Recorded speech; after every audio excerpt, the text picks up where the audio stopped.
Detection Collaborative, a detection dog training trio with Stacy Barnett. Hi. Robin Greubel. Hey there. And Crystal Wing. What's up? With humor and a big dose of theory, our trio talks practical training advice and features interviews with top trainers and scientists. It's Canine Detection Collaborative. Hi, everybody. Welcome to the Canine Detection Collaborative. Shut up, Crystal.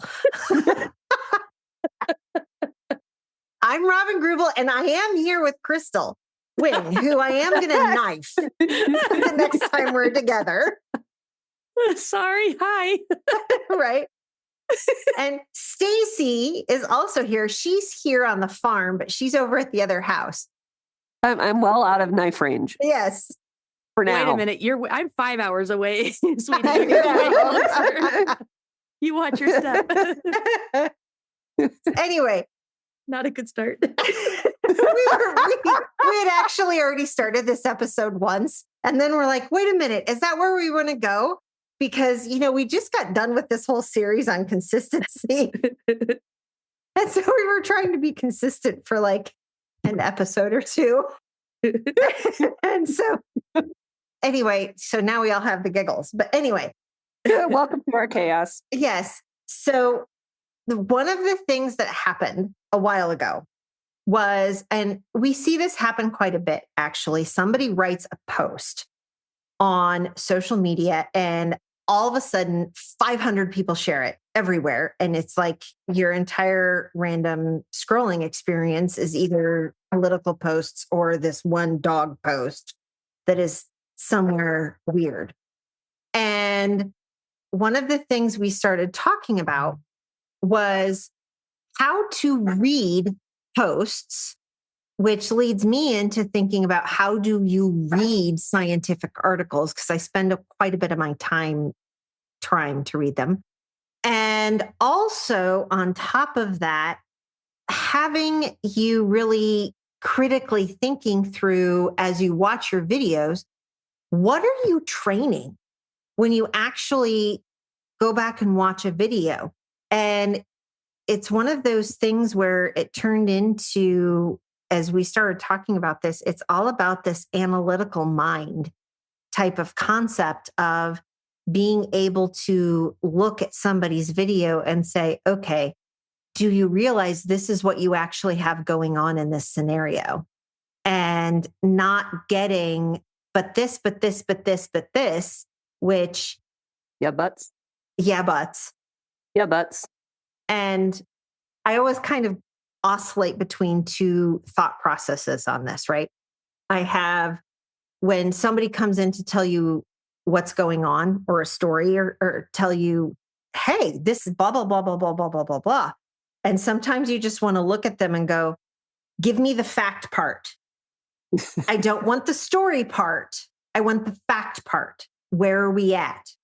Because I may not have time for the story part, and you have to give me the fact part of the story event that you're telling me about so I can make an additional decision, but I don't come back to me in a day or two and give me the story behind it, the reasoning behind it. I just need the facts.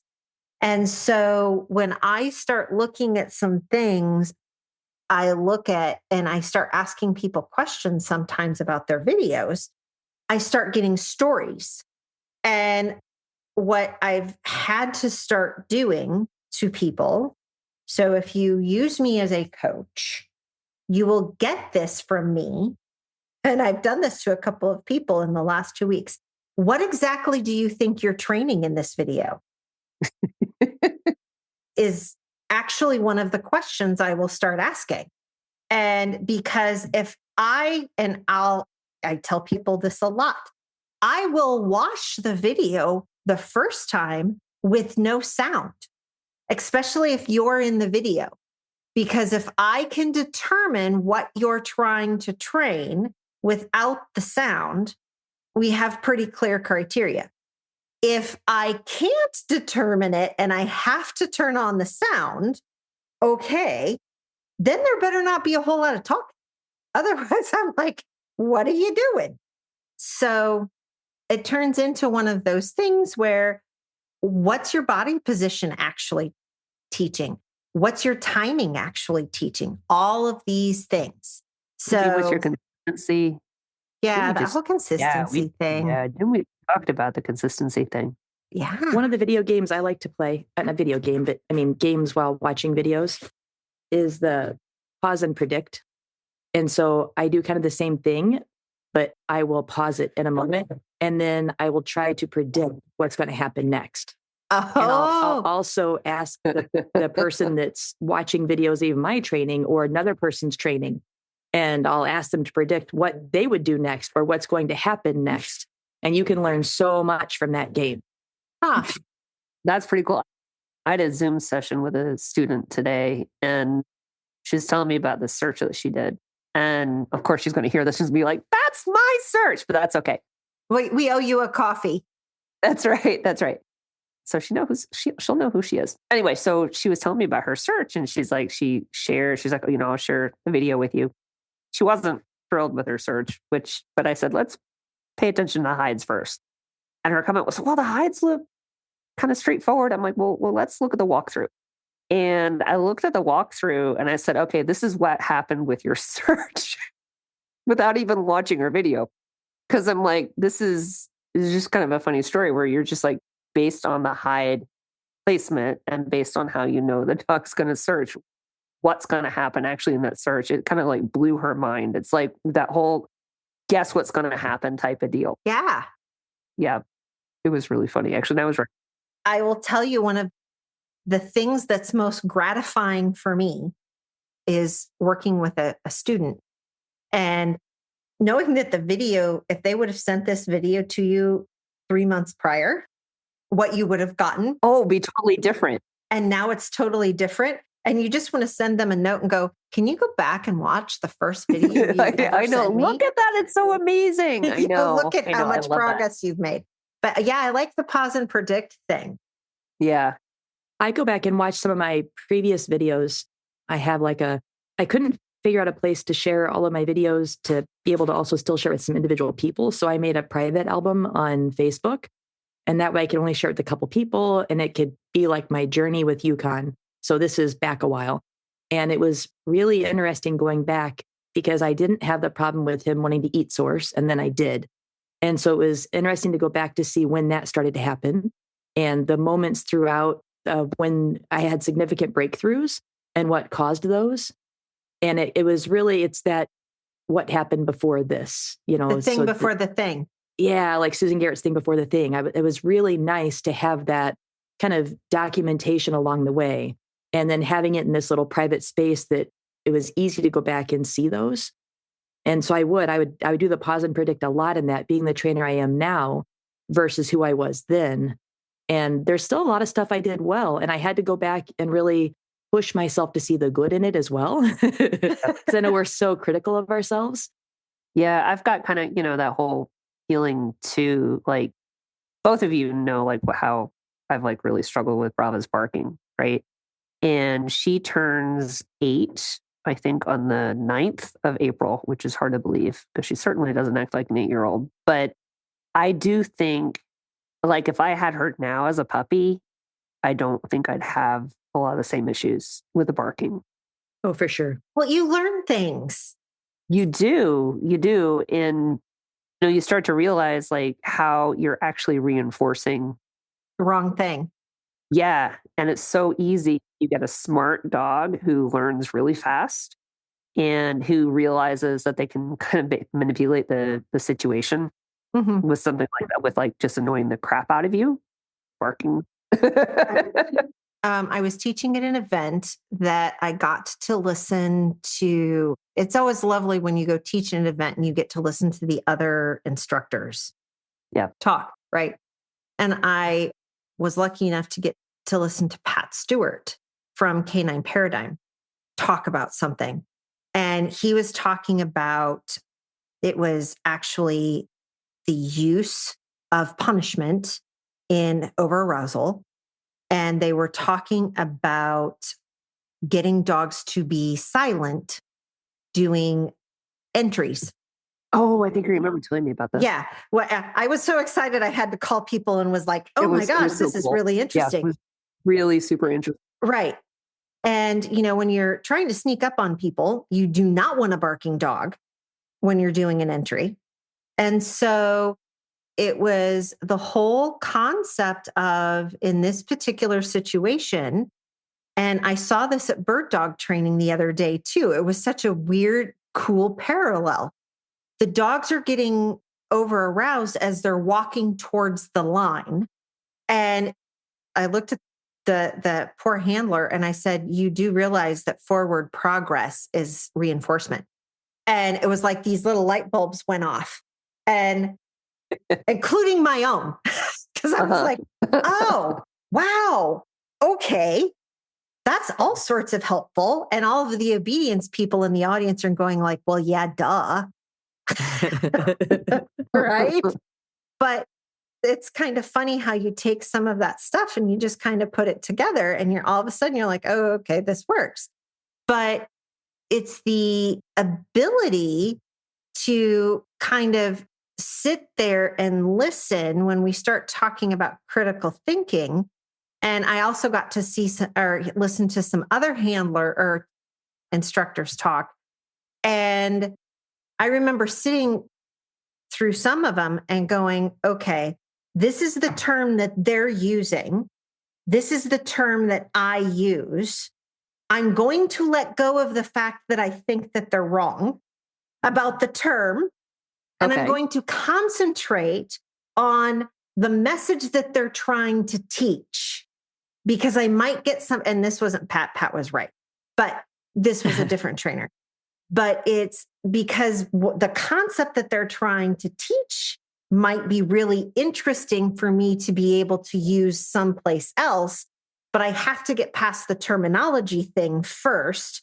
So I hit the little I believe button that I carry around that's imaginary in my purse.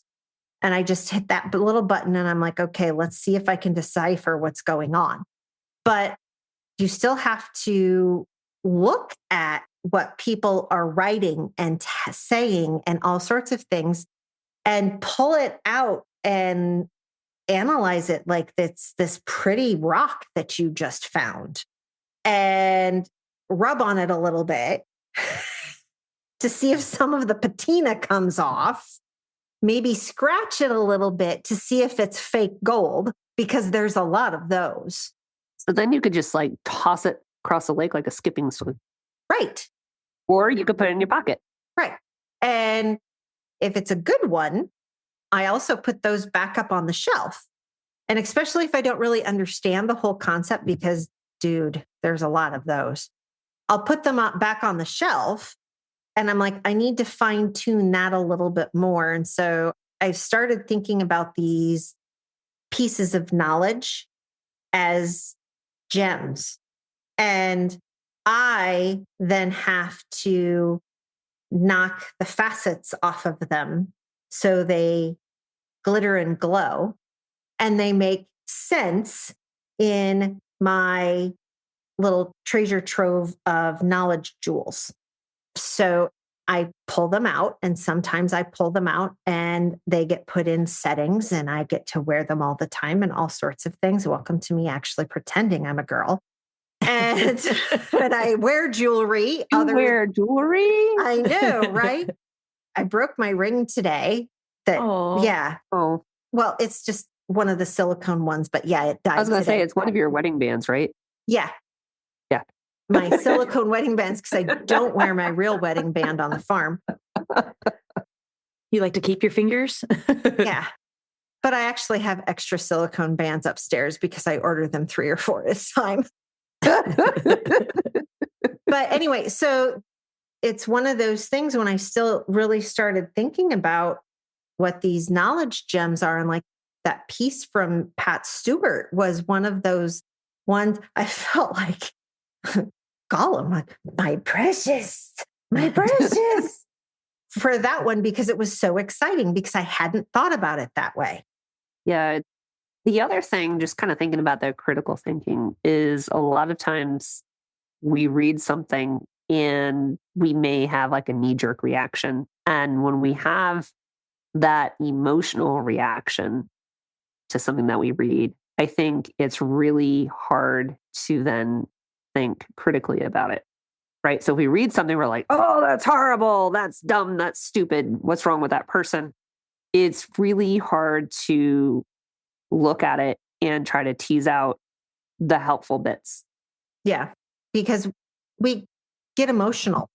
We do. There's usually something in there, or there may not be. I mean, it really just it depends. But I think it comes down to try to think about if you like, and the critical thinking aspect is even if you don't agree with it, you can kind of tease out and look at it from if I were to rephrase this, or if I were to look at this from a different perspective, or if I were to make it less like absolute, because I think sometimes when we get into like the all or nothing, we run into problems, right? Yeah, agreed.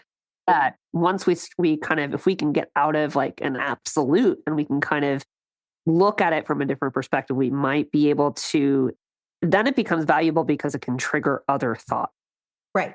Because maybe the post as written is really not correct in a lot of ways, et cetera, but if it can trigger thought and get us to think about things that are not in absolutes and get us kind of reflective of our own training, then it's valuable. That's where I'm always trying to look for that middle ground. I think there's a lot of fear-based messaging that happens. Yes. And I think just there's a lot of posts and they just take that little bit of edge to add that little bit of a word that's going to make you kind of go to that, huh? Yeah. And then they do the never this or always that. And I always say dog training's rarely ever a never or always. I'm always saying it depends. Yes. I say it depends a lot. And I always have to explain that there's a lot of reasons why it depends. And I have to go into that and kind of explain more. But one of the things that I like to do too is in questioning the source, kind of as we were kind of saying, who is saying it? Is it a trainer, a researcher, a random social network post? That's one of the first things I try to really pay attention to. And I want to know their experience. Yes. Because if all of their experience is in a breed that's not my breed, they may have some excellent information for people that have that breed, but maybe not mine. Or they're working with dogs, or maybe they're a pet dog trainer versus a working dog trainer. There's a lot of variations there. And I also look, are they trying to sell something? Like, what is their angle? And it's not bad that they're selling something, but I want to know, because I always say follow the money, but it's worth considering. Because if someone is shouting the one true way, they're selling certainty, not truth. And I find that a lot. And I have to really weigh that into my considerations when I'm listening to people. And then I also think about my poor dog. I'm always telling my dog, but I read this thing, and so I'm trying to put it in. But I have to remember my dog didn't read the article. So instead, I need to watch my dog and read them and not the words. And so I go back to, I do trust my gut. And I do think that is part of my critical problem solving, because the critical problem solving and critical thinking and creative problem solving, I feel like they're so intertwined.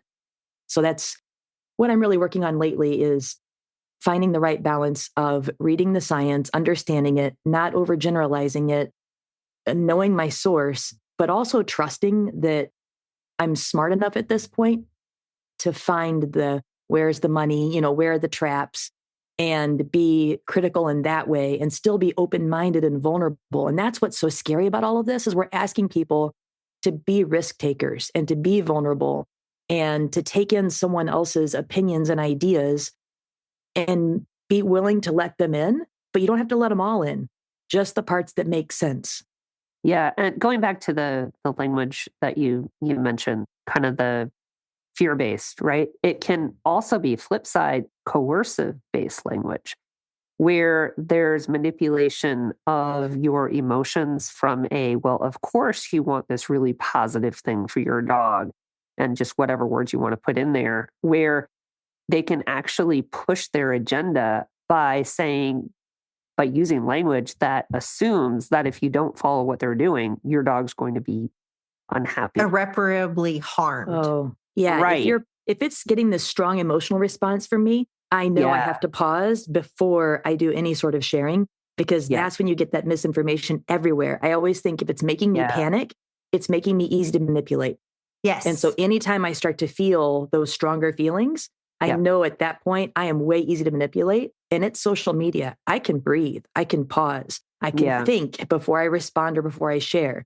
So like the article we're referencing about fetching and such from way back in March, I didn't share it because I was like, there's just too much in there that makes me go, nope, because there's so many good things in it, but there's also so many things that are misinformation that are getting twisted. And I had that gut feeling and I'm like, nope, not sharing. Well, and I paused. It was really nice because I shared it. And no judging on sharing. Sorry, and I'm no, it's all right. Well, I didn't share it. Robin did. Robin did. But you gave me a space to respond to it though. And I really appreciated that. Yeah. Right. Yeah. And that was, and boy, did I. Yes, you did. And it was you had an awesome response. I just want to see that. You did. And that was one of those things where, and it was in the Canine Census Trainers group. And I'll be honest, people, sometimes I share things in there that are a bit edgy. And I ask the question, what do you think? And it's a safe space to give comments. And you're the only post that I had commented on at that point. I did comment on one other, I think, because it also felt like a safe space. Right. But that's where I appreciated knowing that I could share my ideas there and that I wasn't going to get trolled. Right. And because I'm truth in lending for everybody who's listening, I curate the snot out of that list. And if you are rude, yes, I wanted to say something else that also began with an S, but didn't. But we can have respectful conversations about things like this. Nobody at this point is going to die having a conversation about fetch over social media. There's no blood. I don't know about that after seeing some of the news. Well, see, and here's me. I live on a farm. My version of an emergency is the hay is on fire next to the buildings. Yeah. Oh, no, that happened last year. Yes, it did. I was thinking breech donkey. Oh. Yeah, breech donkey is an emergency. Joe calling me and saying I tipped over the skid loader is an emergency. We had some fun ones with that. Yes, we did. And yes, people, all of these things, that's just one summer. Yeah. Right? Yeah. Probably within a 3-week period. It was. Yeah. But are you talking about the fire that we all helped to put out? No, that was that worst one before us. Oh, there was your hay bale. Yeah, when Deb and Canada Natalie were here and we lost like 15 bales of hay. Yeah, that was horrible. But then we had the one where Alyssa came strolling like, hey, what are you guys doing? And she's the firefighter. And we're and we're like, oh, everybody got badges for that. And, and she's like, what? And we're like, typical. This is one of those things that we have to realize on social media. And having dog trainer discussions it can help everybody, but only if we're willing to have respectful conversations. I lost my train of thought. That's okay. You were still thinking about. I was still thinking about putting out the fire and like. So I was thinking about critical thinking. Oh, good for you. I'm all meta over here. I'm thinking about thinking, actually. I'm tired. What I'm curious about, when you think about critical thinking for dog trainers and in the dog training process, what are you imagining? What does that look like for you? Or should we go the opposite? If you're not being a critical thinker, what does that look like? I think it's actually easier to answer the second question. Okay. Right. And for me, I jump into absolutes. When I hear big, broad statements or absolutes, and absolutes, what I mean by, you always do this or never do that. To me, that is kind of a red flag. Like someone's waving a flag going, this is not critical thinking. Like if I were to use nose work examples, you always have to reward at source is an example of, well, why? Right? Because if you ask the question why, and there isn't a really clear answer, or they can't articulate an answer that makes you kind of think a little bit. Because we've always done it that way. Right. It's not an appropriate answer. Right. Right? Right. Well, then you follow that with why. Yes. And then they want to stab you. Right. Be a 2-year-old. Exactly. Channel your inner 2-year-old. Yeah, that's easy. And so it turns into, I think that's absolutely, for me, a good indicator of how do I know that critical thinking hasn't happened? One of the things that I appreciate that I can tell that critical thinking is happening is when I ask an instructor or somebody like one of you guys a question, and the first thing that happens is dead silence. Let me think about that. Correct. Let me think about it. And you know what else then happens is that then you think about the question later and you're like, you asked me a question the other day, Robin, and I'm still going, Oh, I'm like, you've got a look on your face. No. It's a really basic one. When I was working with Powder on her, we're working on a retrieve, right? And you said, what's your, like, when you say the word drop, what does that mean? Because I was saying drop, and part of the time I'm like, oh, here's me showing my inconsistency in my training. Like part of the time she would drop it on the ground, part of the time drop it in my hand. And I walked away and I went, why am I using the same word for that? So I paused when I answered, and it still has me thinking about what I want to do there. well, and I learned from Crystal, I actually have 2 different words.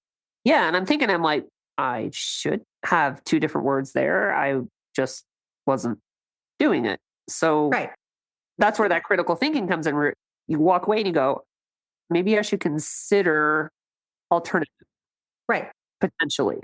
And Flair taught me that lesson because for Flair, I have done so much out, throw. She has an automatic jump back. Okay. And she pops out of the sit. Well, when you're doing retriever stuff, yeah, you can't do that. You want them to stay in the sit. So I actually trained it, drop sit. Okay. So my drop has an implied sit on it. Okay. Right.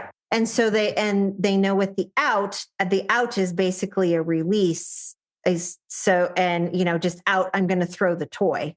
Interesting. Type of thing. So I had to do that because I had pattern trained a dog to do something that was non-compliant. Yeah. And what I'm kind of thinking is that this, I know you guys are saying, I thought this is canine detection collaborative, but it really is applicable because it's about putting operational definitions on what you're trying to teach. Yes. And being specific, and the whole critical thinking part of it is questioning, like, why are you making those decisions? Right? That's the critical part of it. So for me, I'm sitting here thinking, okay, if I have one cue for you drop it out of your mouth on the ground because I'm going to throw a cookie, and because that's her favorite reinforcement for this, and another cue for I have my hand on it and now you can release it, so that my hand on the bumper doesn't become a cue. Correct, because it shouldn't. Exactly. And so that there's clarity between, yes, you can drop something at as soon as I say it versus I'm holding on to it and I need you to be still. Right. And I use my outs for those reasons too. So like what Robin said, I have mine and I want mine to be open your mouth and pop backwards, like what you're describing with your dog, because that's what I want in my guard. So if I say mine, they let go, they pop backwards and they sit. And I'm either going to reinforce them by saying face and putting something right back in their mouth, or I'm going to say mark and have them jump up and bite it like really up high, like near my throat, because I want that for the guard picture. I have a drop, which means just drop the thing in your mouth. And then that is also I need a second, you need a second, don't check out on me, but I'm not going to go right back into something immediately. Like we're going to breathe for a second. And so I like that they have different intensities behind them. And then I have out, which is let go of the bad guy. Yeah. And so that one is out, let go, and stare at the bad guy until they either reinforce or I recall. This is great because this is also helping me think through. This is all critical thinking, guys, right? Because now I'm starting to think, I'm like, okay, I don't want out because out is out with a tug, right? Right. But out with a bumper means I need you to stay stationary on your butt. Right. Operational definition.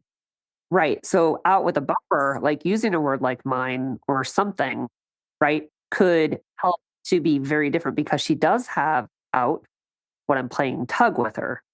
So it's fascinating when you start thinking about what the implications are on your dog's understanding. And especially when you have a dog that Powder is a very black and white thinker, like extremely.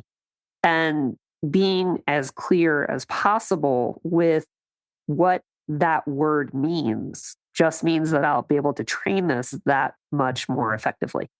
Yes. Yeah, it's the thought on the front side that's going to make it a lot more helpful along the way. Yeah. Well, because when we start thinking about detection work, there's a whole bunch of stuff that we can be really black and white with. And then you throw odor in the middle of it, which is nothing but this nebulous blob that moves really funky. That's difficult in and of itself, is the scent and odor theory behind it. But there's all of the supporting structure around it with hunting and trained final response or whatever else you're doing that you can build that structure in, but it requires you to be consistent. Yeah. But it's also consistency in terms of, well, goes back to like our last several episodes, right? Consistency in terms of like, and understand what are you training, conditioning your arousal states, even as you go before you start searching and all that kind of stuff is like, what are you conditioning your dog to do? And what are you really training your dog to? It's, if you always set, I'm going to use a hide placement example. If you always set your hides toward the back of the search area because you want a lot of nose time, you're teaching your dog to ignore most of the search area, as an example. Just a very simplistic example, but it's just what you think you're teaching is not necessarily what you really are. Well, I always think too, my dog's constantly learning. And so I have to ask myself, am I controlling the lesson? And to be really observant of my environment, of my dog. I'm paying attention to everything, including how I feel, how my dog's feeling, like it all plays into it. And the more you practice, the better you're going to get. And I think one of the time, some people will say, well, how do I get better at being a critical thinker? How do I get better at this or that? And I always go, okay, well, if I want to build furniture, how do I get better at that? What do you think I should do? build furniture. Okay. I want to get better at soccer. What should I do? Play soccer? Yeah. And so whatever you want to get Kick a better ball? at. But it's not just play soccer, it's learn how to kick a ball. Yes, it's all the fundamentals of.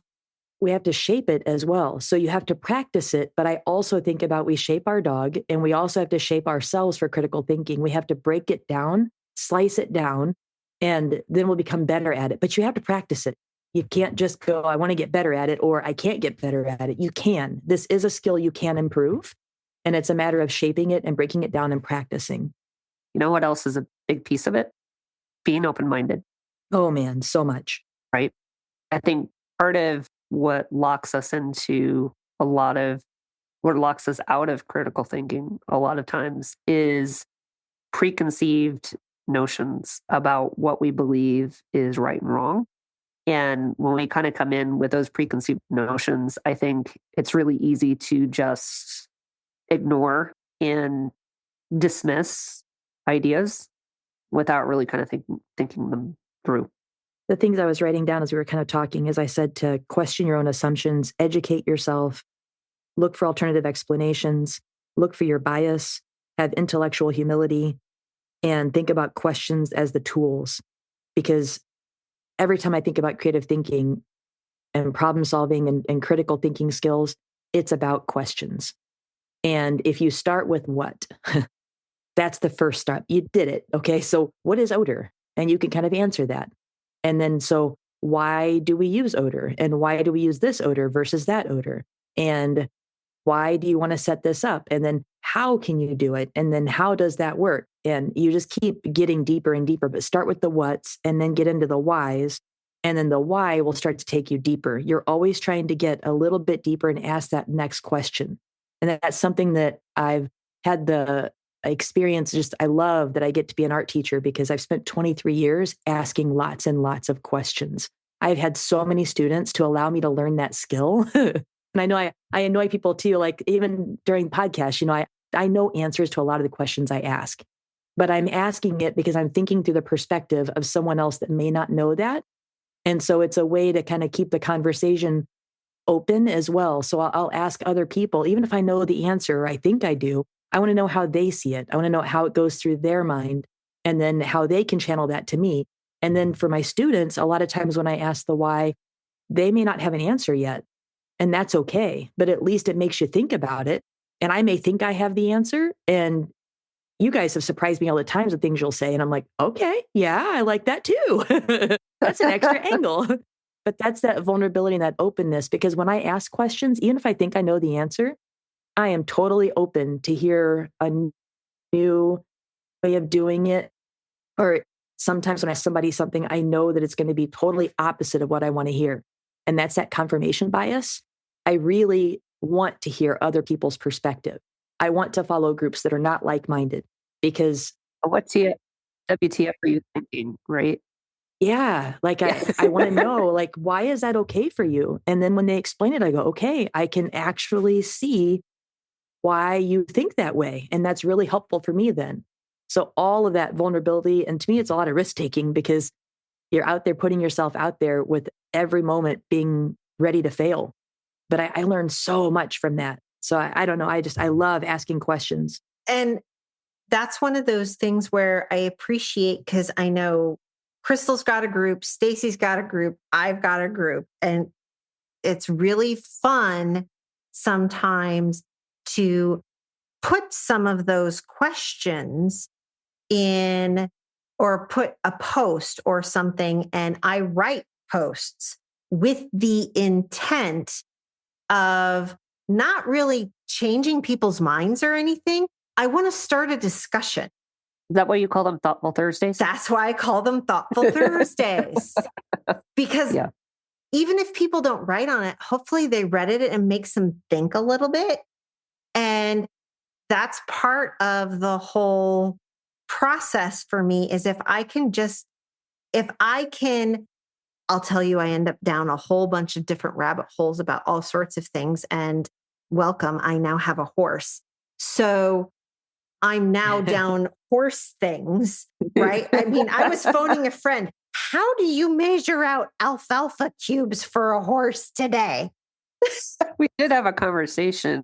I know I was probably one of several people you talked to about that one. Yeah.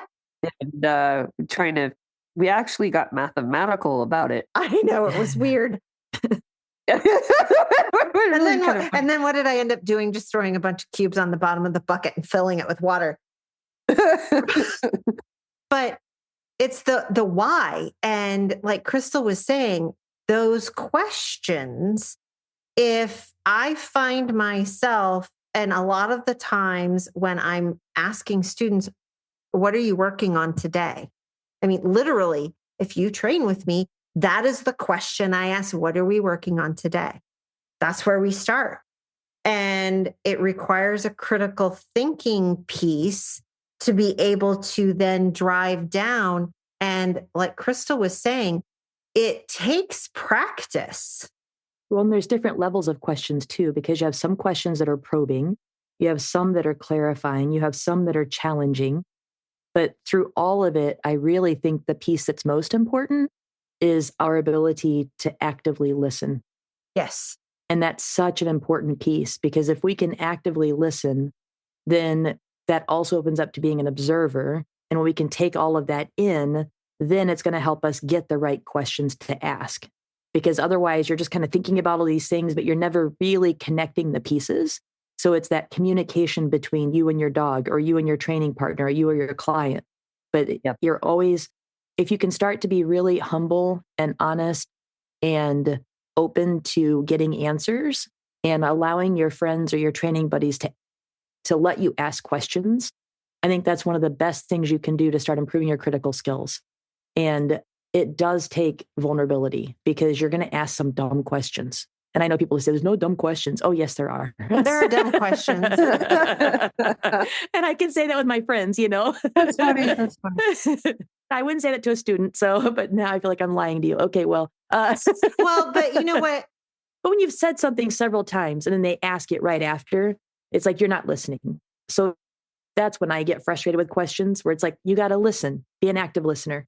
And the thing, one of the lovely joys of being in corporate America a lot, they send you to a lot of communications training because everybody thinks that communication happens and it doesn't. But one of the best classes was an active listening class. And how do you active listen? And here's a blah, blah, blah, blah, blah. But it was that whole concept of like what I was talking about earlier, when I ask a question and there's dead silence on the other end. And I've even gotten to this point where I'll be like, okay, I got to think about this for a second. Give me a little bit or I start asking more questions, right? Because then I'm listening to understand. I'm not listening to respond. Yep.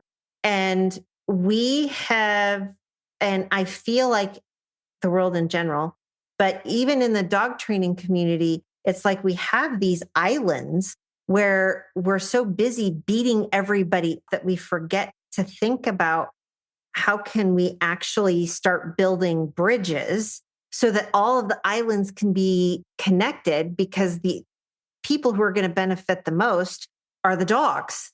And that's why we're all here. One of my favorite things that I've learned is visual thinking strategies. It's VTS. And I don't remember the people that created it. It was a guy and a gal. But it's about learning how to observe and interpret through art-based inquiry. So you're looking at artwork and you might go, that has nothing to do with dog training, but actually it has everything to do with it. It's why I feel like I'm a good coach. So when I coached high jump, I felt like I was the best one for that because I could see the penultimate step and I could see all of these things almost in slow motion because I've spent so much time observing. And with VTS, it's a dialogue about artwork, and you are taking any sort of artwork, doesn't matter what it is, and you're asking very simple questions. And then if you're really good at this, you're able to rephrase it right back to them, saying exactly what they said, and then asking them to dig deeper. So you would start with something like, what do you see? So think about this for dog trainers too, right? So you're going to ask my art student, what do you see? And they would tell me, like, what's going on? And they would tell me what they see. And then the next question is, how do you back that up? And so thinking about dog training, it's the same way. So I see my dog lift their nose, or I see my dog get more hectic. Well, how do you back that up? So what's causing these things? And you're creating these open-ended, and you have to kind of know when to stop too when you're doing this. But with the VTS structure, that's something I would recommend to anyone that can do it, is you're training yourself to see, to observe. So like they really recommend it for doctors and law enforcement, because you're observing everything around you and you're taking it all in and you're finding out how to ask the right questions. And so it's something that's been really helpful for me with all of the dog training I've done. That's a really great observation. And then it kind of goes back, just kind of building on that, is the observation is also learning how to read your dog, right? So like the 1,000-hour eyes and everything kind of is along the same lines, is learning how to observe, learning how to ask, because that's really what you're doing. Is when you're reading your dog in odor, you really are asking questions. Yeah. You're asking questions. What is the odor doing? Where is it coming from? What are the forces that could be acting on it? Why is the odor presenting in this way? Like, why is the dog showing me odor behavior over here? Why is their nose popping up a whole lot over here? Or why does that look diffuse over here? Why does it, all that kind of stuff. And if you really think about it, just reading your dog is all about critical thinking. And then when you say back that up, well, that's when you learn about scent theory. And that's when you understand and you educate yourself. So now I can back that up. I know why my dog sped up there. I know why my dog circled there. So that's the education piece, that it does take time. You can't do all of this at once. That's why I loved Holly Bouchard, when she talked about the camera analogy, that has always stuck with me, about when she said, you can only focus on that one little bit, and then you can keep getting the angle wider and wider and start taking in more and more as you're more proficient at that. And so I think that's important to keep stressing to people too. Like, you can't just do all of this at once.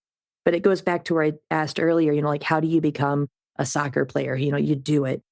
What I was thinking was, how do you get better at thinking? And you just do it, right? But what I was thinking there is, part of thinking to me is communication. And how do we communicate? I think if you start by writing and speaking, you have to be able to read as well. And so when I think about reading, I'm thinking about reading the situation, reading the environment, your dog, yourself. It's such a big puzzle. Like, all of these pieces fit together. Like, what a cool thing we get to do with the species.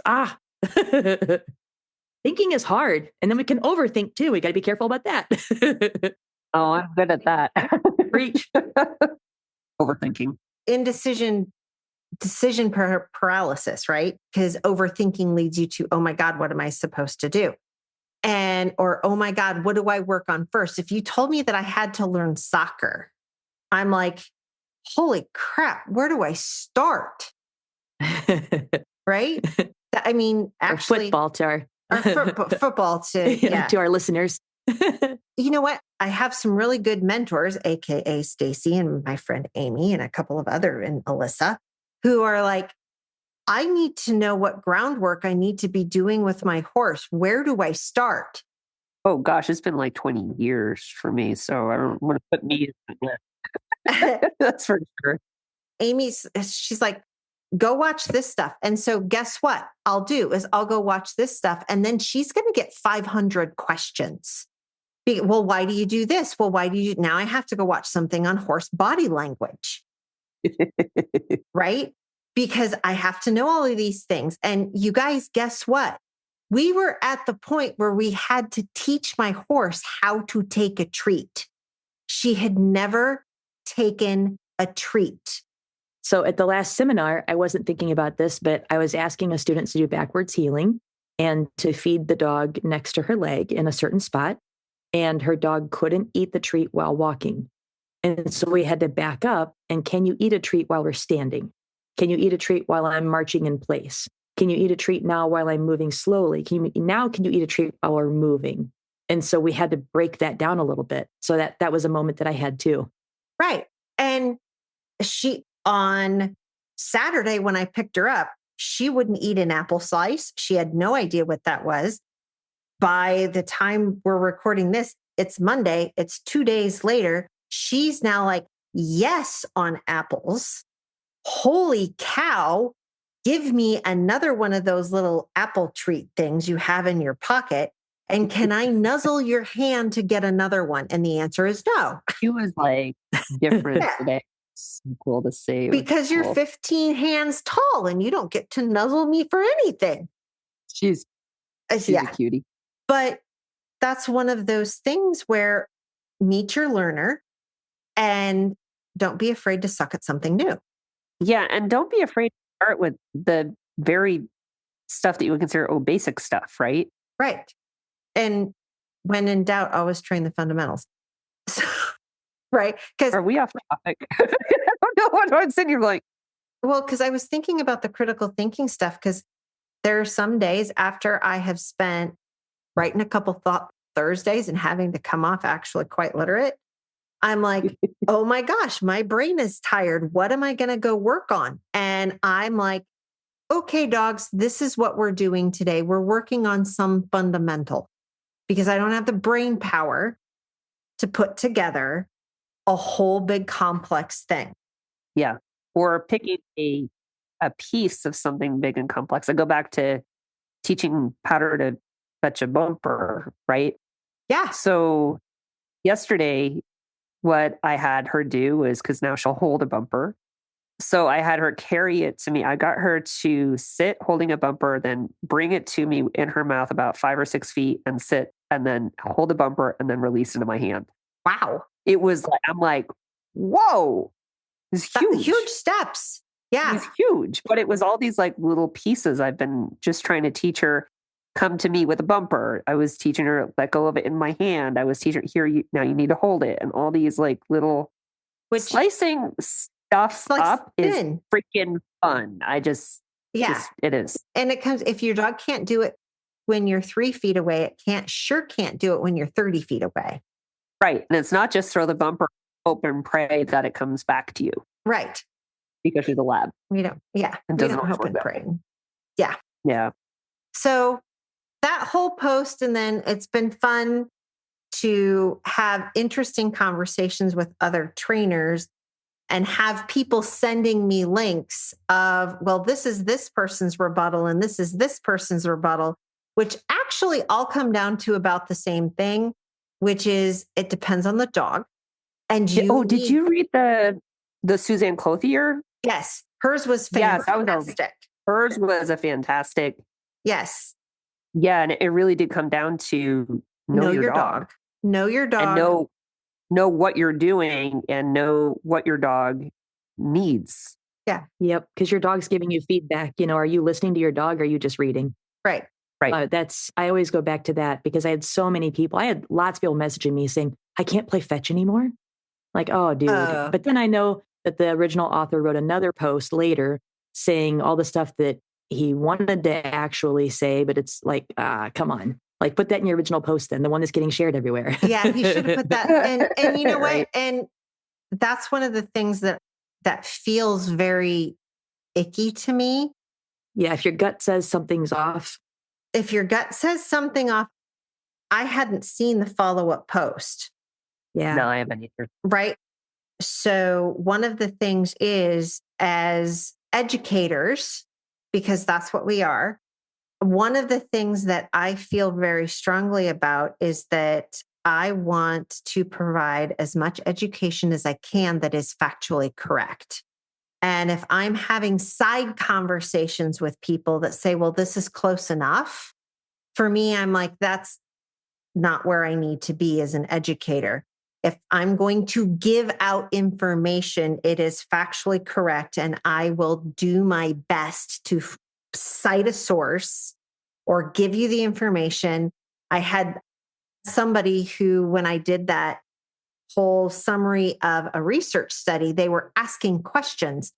I posted that in like 7 different groups, or it got shared to a couple different groups, and I'd see the notification, and then I'd lose the group that the question was asked in. So literally what I did today is, I know the person who wrote the question. I was like, here's the article.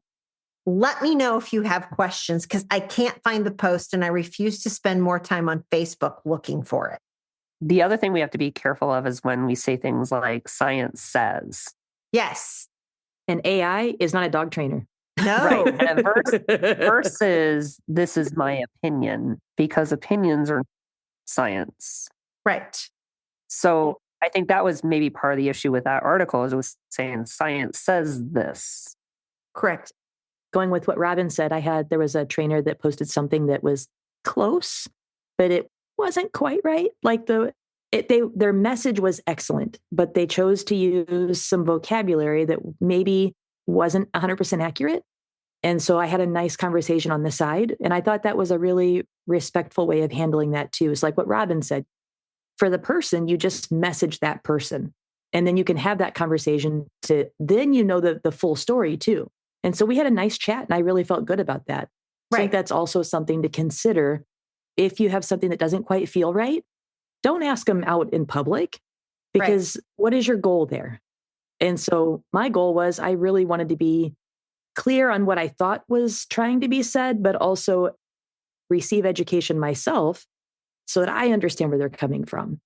So that's kind of a little pro tip to help people out. We don't have to be out and be bold on Facebook and Instagram and like message the person. Yeah. I mean, connection. What an option. Crazy. Okay, guys, takeaways. Critical thinking for me is about active listening. And something that I don't think we said, but we said kind of in between that I want to make sure is there, is reflection. It takes a lot of reflection, a lot of knowing where you're coming from. And it does take some confidence, because I think being vulnerable takes confidence. And so those are some big pieces that I was thinking about, and having a curious mindset. The more curiosity and creativity you can have, I think the more critical thinking skills you'll be able to develop. So those are some of the things that were loose ends for me. I think basically my kind of takeaway is that try to challenge your assumptions.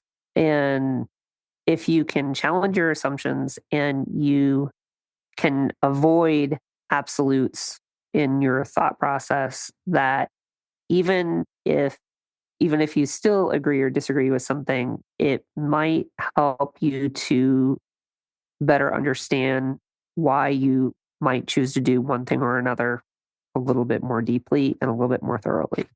And one of the things that I think about with the whole critical thinking is the chronically curious. There's a coach that is in my area that's her slogan, be chronically curious.